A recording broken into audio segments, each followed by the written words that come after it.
अध्याय 9. श्री गणेशाय नमः. श्री सरस्वत्यै नमः. श्री सिद्धारूढाय नमः. श्री सिद्धारूढांच्या रूपात परमशिवच जणू काही अवतरित झाला आहे. त्यांच्या शुद्ध बोधाच्या शक्तीने भवसागरी बुडण्याचे भय नष्ट होते. आत्मज्ञान देऊन अनुपम सुख देणारा तो एक दाता आहे. केवळ त्यांच्या चरणी नम्र भावाने भजन, संकीर्तन केल्यास ते आपल्याकडे त्यांची कृपादृष्टी वळवतात. सर्व प्राण्यांवर जे सारखीच कृपा करतात, पीडित भूतप्राण्यांच्या मनोकामना पूर्ण करतात आणि मुमुधूंना आत्मज्ञान प्राप्त होण्याकरिता बोध करतात, तेच श्रीसद्गुरुनाथ श्री सिद्धारूढ स्वामी होत. ऐशारामाची जागा न आवडल्याने सिद्ध कोणालाही न सांगता सावकाराच्या घरातून बाहेर पडले आणि गयेच्या वाटेवरील एका सुंदर शिवालयात जाऊन बसल्याचे मागच्या अध्यायात सांगितले. त्यावेळी तिथे देवाकरिता गायनवादनाची सेवा अर्पण करणे चालले होते. जेव्हा गायकांनी भैरवी राग आळविला तेव्हा सिद्ध म्हणाले, ही तर भगवान श्रीशंकराच्या पूजेची वेळ आहे, म्हणून तुम्ही शंकराभरणम. कर्नाटक संगीतामधील शंकराभरणम या रागाच्या बरोबरीचा हिंदुस्थानी संगीतामध्ये राग बिलावल हा आहे. हा राग आळवा. त्यावर गायकांनी विचारले, कशाकरिता हा राग आळविला पाहिजे? त्यावेळी सद्गुरू म्हणाले, कुंडलिनी. मनुष्याच्या शरीरात इडा, पिंगला आणि सुषुम्ना ह्या 3 नाड्या असतात. कुंडलिनी ही प्राणशक्ती कुंडलात म्हणजे सर्पाच्या वेटोळ्याप्रमाणे मूलाधार चक्रात झोपलेली असते. मूलाधारातील सुप्त कुंडलिनी शक्ती जागृत करून, स्वाधिष्ठान, मणिपूर, अनाहत, विशुद्ध, आज्ञा ह्या शरीरातील अन्य चक्रांना भेदून नेणे व तिचा संयोग सहस्त्रार चक्रात करणे म्हणजेच मोक्ष प्राप्त करणे होय. सापालाच शंकराभरण म्हणतात. जेव्हा ही कुंडलिनी ऊर्ध्वमुख होऊन नाभिस्थान सोडून ब्रह्मरंध्रास, डोक्यावरील टाळूच्या मध्ये असलेले एक सूक्ष्म छिद्र पावते तेव्हा कुंडलिनी जागृत झाल्याचे पूर्ण फळ मिळते. सद्गुरूंचे हे भाषण ऐकताच गायकांनी मानले की हा एक ब्रह्मवेत्ता आहे आणि त्यांनी सिद्धनाथांना नमस्कार केला व विचारले, कृपा करून आम्हाला सांगा की रागांची उत्पत्तीस्थाने कोणती? संतुष्ट होऊन सिद्ध म्हणाले, आता रागांची उत्पत्ती ऐका. शिवाची 7 मुखे म्हणजे ईश्वर, सद्योजात, वामदेव, अघोर, तत्पुरुष, ईशान्य आणि तिरंग होत. या 7 मुखातून 7 स्वर निघतात. ते स्वर अनुक्रमे षट्ज, ऋषभ, गांधार, मध्यम, पंचम, दैवत आणि निषाद असून हे 7 मुखांमधून निघाले. तेच सप्तस्वर या मानवी शरीरात कंठ, शिर, नासिक, हृदय, मुख, तालू आणि पूर्वांग या स्थानांमध्ये क्रमशः उद्भवतात. आता या स्वरांना आळविण्याचा योग्य काळ सांगतो. या वेळा अनुक्रमे मध्याह्न, दुपारनंतर, अपराह्न, सायंकाळ, सायाह्न, रात्रीचा पहिला आणि शेवटचा प्रहर, निशा, अवसान होत. जो कोणी हे सप्तस्वर त्यांच्या उद्भवस्थानीच लय करून दाखवील तो ईश्वरकृपेने ज्ञानप्राप्ती करेल. स्वरसाधना ही ईश्वराप्रीत्यर्थ वापरावी, जर ती मनुष्याच्या स्वार्थाकरिता वापरली तर ती व्यर्थ जाते. हे सर्व ऐकून ते गायक स्तब्ध होऊन गेले. त्यावर त्यांनी सिद्धांना आनंदाने नमन केले. मग सद्गुरू तिथून निघाले आणि त्यांनी गयाक्षेत्री विष्णुपद पाहिले. त्यानंतर ते वैजनाथ क्षेत्री आले आणि तिथे त्यांनी ईश्वराचा अभिषेक तसेच पूजा करणाऱ्या भक्तांना पाहिले. ते पाहून सिद्ध मनात म्हणाले की सूर्यास वंदन प्रिय आहे, वायूला गंध प्रिय आहे, गणेशाला दुर्वा प्रिय होत त्याचप्रमाणे ईश्वराला अभिषेक प्रिय आहे. स्थूललिंगावर स्थूलच असलेल्या पाण्याचा अभिषेक हा सर्वसामान्य लोकांकरिताच होय. जेव्हा शिवलिंग हे दगडाचे आहे अशी कल्पना जाते तेव्हा त्यातील देवत्वाचा साक्षात्कार होतो, तसेच जीवात्म्याची देहबुद्धी जाते तिथे आत्मबुद्धी, जीव हाच परमात्मा व तोच जगाचा कर्ता व हर्ता आहे ही बुद्धी प्रकट होते. याच अर्थाने धर्मशास्त्रज्ञांनी हा उपदेश केला आहे हे जाणून सिद्धराज तिथून पुढे निघाले आणि अरुणाचल क्षेत्री आले. इथली पूजा वैशिष्ट्यपूर्ण असल्याने सिद्ध ध्यान करू लागले की हा अरुणाचलेश, सूर्यरूपी ब्रह्म अन्य कोणी नसून माझा ब्रह्ममय आत्माच आहे. परमात्म्याचे केवळ स्मरण करून, ध्यानादेव तो कैवल्य, या उपनिषदामधल्या वाक्यानुसार, मोक्ष प्राप्त होतो या शास्त्रानुसार सिद्धगुरूवर आत्मज्ञानी एकरूप होऊन बसले. त्यानंतर पर्वत उतरून खाली आले व जिथे गंगा नदी शतमुखांनी समुद्राला मिळते ते ठिकाण त्यांनी पाहिले. भगवान महादेवाच्या जटाजुटांमध्ये असलेली आणि भक्तिरसाने ओथंबलेली ही गंगा नदी भगीरथाच्या अद्भुत तपाने त्रिभुवनास तारण्यास आली हे जाणून सिद्धयतीवर कलकत्त्यास आले व तिथे महाकालीचे मंदिर पाहून जगन्नाथपुरीस आले. तिथे नीलचक्र पाहून सिद्धांनी देवदर्शन घेतले. तिथे त्यांनी एकावर एक अशी 7 भांडी ठेवून अन्न शिजविताना पाहिले. त्यानंतर पुजाऱ्याने देवाला नैवेद्य दाखवून तो नैवेद्य अतिथींमध्ये वाटला त्यामुळे तिथे उभे असलेल्या सिद्धांना देखील प्रसाद लाभला. या जागी अन्नाला ब्रह्म म्हणून संबोधतात. त्याचवेळी एक ब्राह्मण तिथे आला आणि त्याने 2 भांडीभर अन्न विकत घेतले आणि बसून जेवू लागला. त्याने सिद्धनाथांना देखील आदराने बोलावून त्यांना पोटभर जेवण दिले, ते अत्यादरे जेवून सिद्ध पुढे निघाले. तिथून ते समुद्रतीरावर असलेल्या कबीरदासाच्या मंदिरी गेले आणि तिथे राहत असलेल्या संतजनांना जाऊन भेटले. ते सर्वजण रामनाम जपत बसलेले पाहून त्यांना नाममहिमा सांगावा या उद्देशाने सिद्ध म्हणाले, अहो, भाविक जनहो, ऐका. वाल्मिकीने रामायण या काव्याची रचना केली. ईश्वराने त्याचे 3 भाग करून ते त्रिभुवनांमध्ये वाटून दिले. फक्त 'राम' ही 2 अक्षरे मात्र उरली. ते एकदा उच्चारिले असता समस्त भोगवस्तू तसेच मोक्ष लाभतात. जर 2 वेळा 'राम, राम' म्हणाल तर त्या नामातील शक्तीला कमीपणा येतो म्हणून प्रत्येकाने वृत्ती तदाकार, ब्रह्मरूप म्हणजेच देहभान विसरून, करून आणि अगदी त्या वृत्तीपासून न ढळता फक्त एकदाच 'राम' हे नाम उच्चारावे, जेणेकरून त्या भक्तास आत्मसाक्षात्कार होतो. त्यावर पुन्हा एकदा नामोच्चारू जाल तर तोवर देहभावावर याल. हे सिद्धांचे वचन ऐकून संत आनंदले आणि त्यांनी सिद्धांची पूजा केली. तिथून ते पुढे निघाले. थोडे अंतर चालून गेल्यावर वाटेत एक नदी आडवी आली. तेव्हा ते नावाड्यास म्हणाले, बाबा रे, मला नदीच्या पैलतीरी घेऊन जा. तो म्हणाला, जसे तुम्ही पहिल्यांदा भक्तीचे नाणे घेऊन अज्ञ लोकांना भवनदी ओलांडण्यास मदत करता किंवा जे भक्तीचे नाणे देऊ शकत नाही त्यांना वाया जाऊ देता त्याचप्रमाणे या नदीच्या पैलतीरी घेऊन जाण्याकरिता मी देखील नाणे मागतो. तेव्हा योग्य ते नाणे मला द्या नावाड्याने, नाहीतर तुमची ही विनंती मी व्यर्थच समजेन.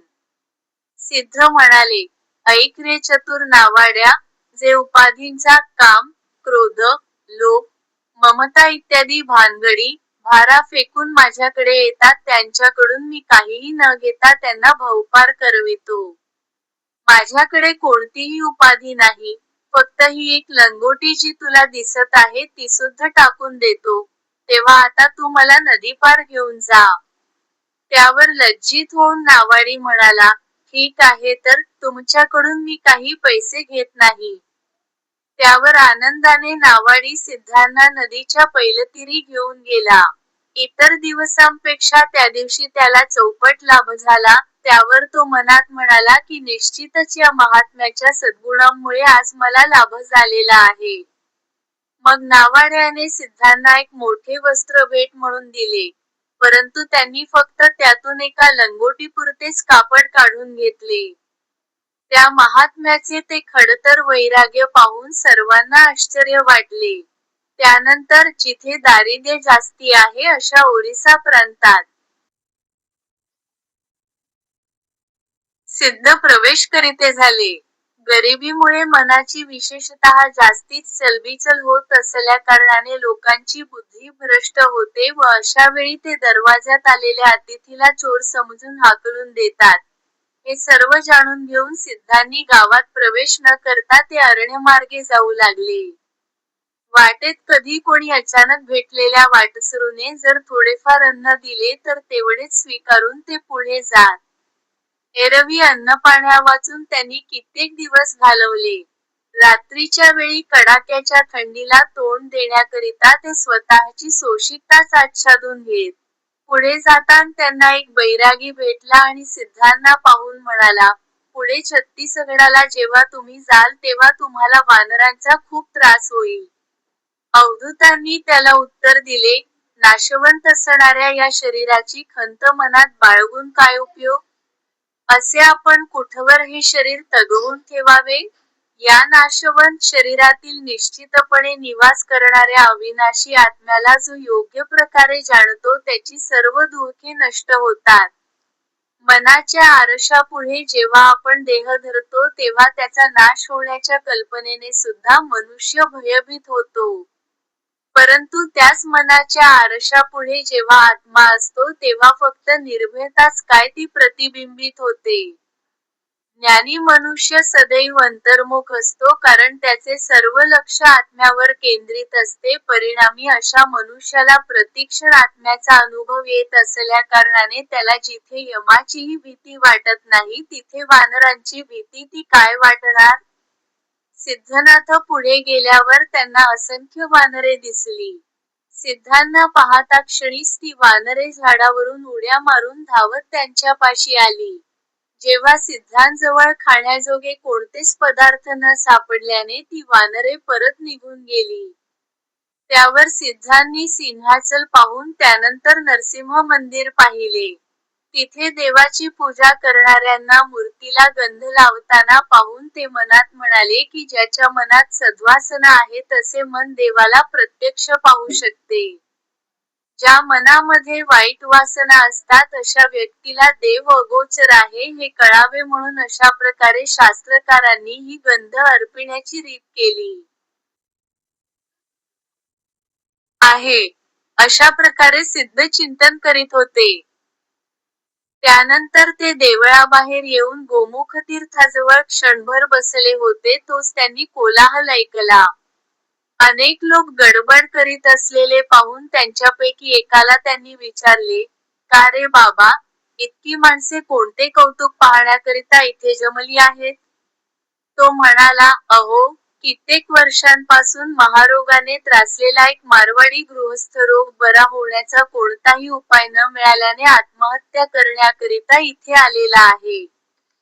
देह डोंगरावरून खाली टाकून जीव द्यावा या उद्देशाने तो इथे आलेला जाणून लोक त्याला आत्महत्येच्या प्रयत्नापासून परावृत्त करण्याकरिता इथे आलेले आहेत.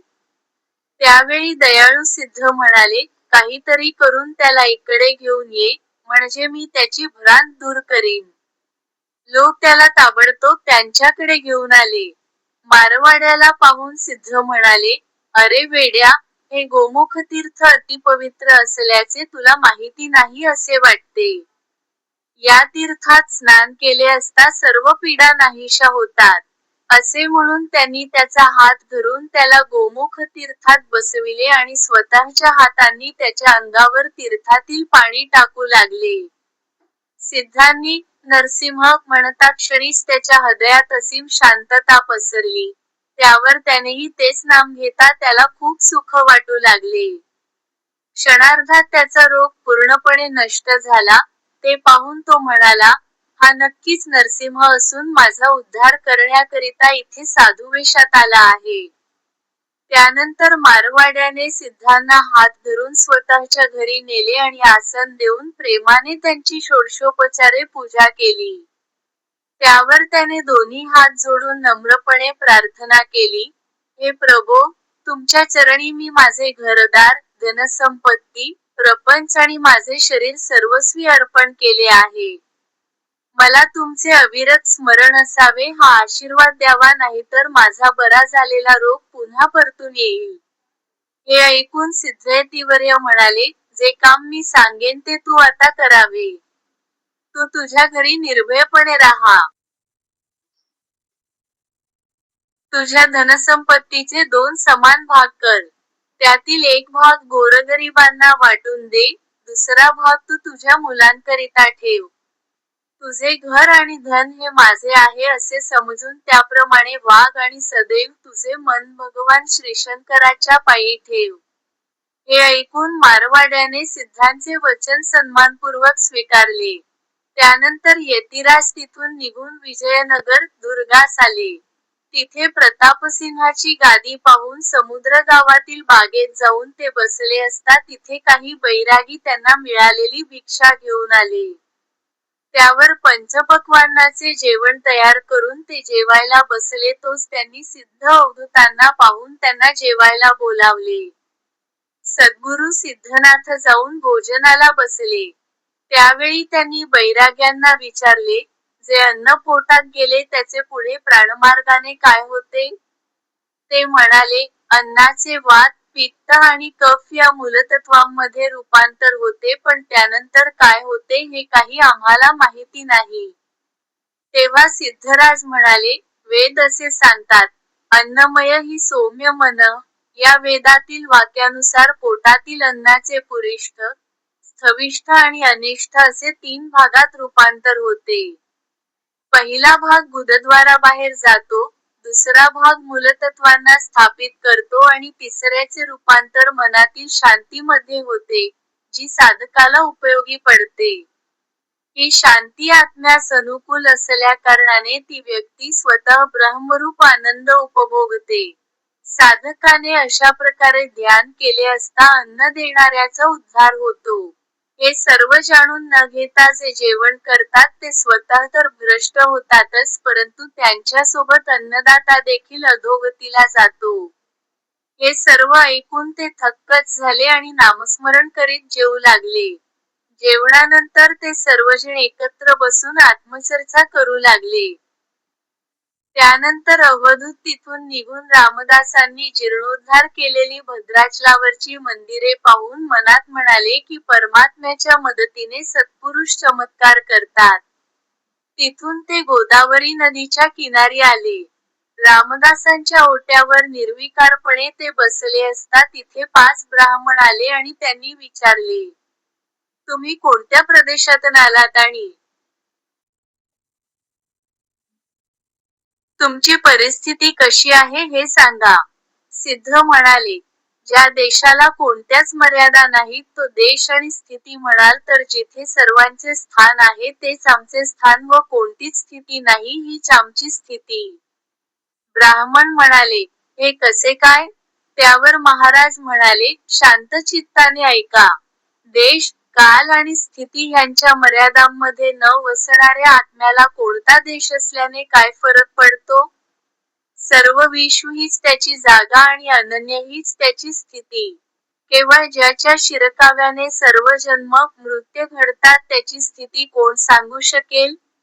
असे ज्ञानमेघ म्हणाले. ते ब्राह्मण मनात शुद्ध भाव धरून होते त्यामुळे ते तत्काळ समाधान पावले. सिद्ध म्हणाले, तुमचे मन शुद्ध असल्याकारणाने हे तत्त्व तुम्हाला ताबडतोब स्वीकरणीय झाले. त्यावर सिद्धावधूत कर्नाटक देशाकडे निघाले. वाटेत अनेक तीर्थक्षेत्रे पाहत पाहत ते बेजवाड्याजवळ पोहोचले. ते कृष्णा नदीच्या किनारी बसले असता एका स्त्रीने अतिशय आदराने त्यांना नमस्कार केला. त्यावर हात जोडून ती म्हणाली, महाराज तुम्हास पाहताक्षणीच एका ब्रह्मनिष्ठ साधूची सर्व लक्षणे स्पष्टपणे दिसून येतात. तुमच्या चेहऱ्यावर शांतीचा दिव्य प्रकाश पसरलेला असून तुम्ही एक महात्मा आहात. माझ्यासारख्या गरीब स्त्रीची प्रार्थना ऐकून आपण माझा उद्धार करावा. तेव्हा महाराज म्हणाले, तू अशुद्ध मनाची स्त्री असून ब्रह्मोपदेश प्राप्त करण्यास अपात्र आहेस, परंतु तू नामजपाची अधिकारी आहेस. ईश्वराचे नाम मुखाने उच्चारता हृदयात त्याच्याच मूर्तीचे ध्यान केले असता मनातील सर्व मळ निघून जाऊन स्वरूपाचे ज्ञान, आत्मज्ञान प्राप्त होते. हे सर्व सोडून अन्य कितीही उपाय केले तरी देखील तुला धन्यता प्राप्त होणार नाही. आजवर अनेक लोक या नामस्मरणानेच तरुण गेले आहेत, म्हणून तू देखील नामस्मरणच कर. हे ऐकून ती स्त्री आनंदित झाली आणि दीनपणे म्हणाली, महाराज तुमच्या कृपेने मी धन्य झाले. मी इतःपर तुमच्या आज्ञेनुसार वागेन. त्यावर सद्गुरूंची आज्ञा घेऊन ती स्त्री तिथून निघाली. सदैव आनंदाचाच वर्षाव करणारे सिद्ध तिथे 3 वर्षे राहिले. त्या काळात ते नदीकाठी मेंढरे चारीत. जेव्हा एखाद्या ठिकाणी अन्न मिळत नसेल तेव्हा तिथे ते मेंढरांचेच दूध पीत अथवा मऊ माती खात. अशा प्रकारे त्यांनी तिथे दिवस घालविले. कडाक्याची थंडी अथवा प्रखर उन्हाळा शांतपणे सहन करीत तिथून सिद्ध मंगलगिरीस गेले आणि तिथे त्यांनी स्वामींचा प्रसाद सेवन केला. त्यावर देवाचा मुकुट स्वतःच्या मस्तकावर ठेवून, देवा तुझा जय जयकार असो, असे म्हणताच पुजारी आश्चर्यचकित झाला. त्यावर त्याने विचारले, हे काय, तुम्ही देवाला आशीर्वाद देत आहात का? सिद्ध म्हणाले, यात नवलते काय? सगुण ब्रह्माच्या केवळ एका अंशात सारे देव सामावलेले असतात. स्वतःची देहबुद्धी पूर्णपणे नष्ट करून ज्ञानी व्यक्ती स्वतःच निर्गुण ब्रह्मास प्राप्त होतात, जे निर्गुण ब्रह्म स्वतःच सगुण ब्रह्माचे मूळस्थान आहे. म्हणून ज्ञानी व्यक्तीच्या चरणाची धूळ स्वतः गंगा नदी इच्छिते. सिद्धांचे हे बोलणे ऐकून त्याच्या मनी विवेक उत्पन्न झाला. असे सद्गुरुनाथ सिद्धारूढांचे अद्भुत चरित्र आहे. केवळ लोकोद्धाराच्या निमित्ताने त्यांनी पृथ्वी भ्रमण केले. असो, ज्याचे श्रवण केल्याने सर्व पापे भस्म होतात, अशा या श्रीसिद्धारूढ कथामृताचा गोड असा हा 9वा अध्याय श्री शिवदास श्रीसिद्धारूढ स्वामींच्या चरणी अर्पितो. सर्वांचे कल्याण होवो. श्री गुरु सिद्धारूढ चरणारविंदार्पणमस्तु. 9.